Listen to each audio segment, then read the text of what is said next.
ډاکټر صاحب ولسمشر محمد اشرف غني له افغان ښځو او ولس څخه بخښنه غوښتې. ډاکټر صاحب غني وایي افغان ښځو څخه زه ډېره بخښنه غواړم. نوموړي زیاته کړه د افغانستان امنیتي او دفاعي ارګانونو د هغه له بشپړ ملاتړ برخمن دي او له افغان ښځو یې بخښنه غوښته.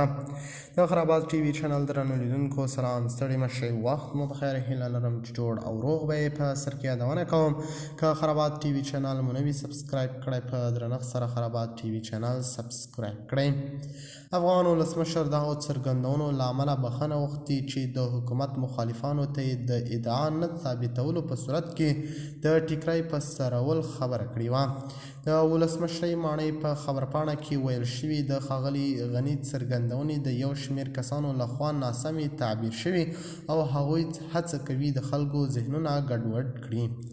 ولسمشر محمد اشرف غني یادې څرګندونې د ولسي جرګې د څو غړو د هغو څرګندونو په غبرګون کې وکړې چې ویلي وو د افغانستان د ملي امنیت رئیس په افغانستان کې ډېر نوي قانونونه راوستي دي. ښاغلي غني چې تېره ورځ یې د حکومت پر مخالفانو او د ولسي جرګې پر هغو غړو چې داعش د حکومتي چارواکو پروژه بولي نیوکه وکړه، ویل دا بیان ازادۍ د قدر وړ ده، خو په دې شرط چې مسؤلان نه وي.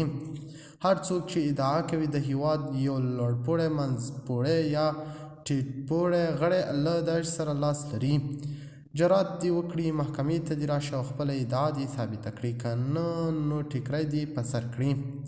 د خرابات ټي وي چینل درنو لیدونکو دا و زموږ ته د مهال چمتو کړی خبر. د نورو تازه خبرونو لپاره خرابات ټي وي چینل په درنښت سره سبسکرایب کړئ. د الله په امان، تر بیا خیر چارې.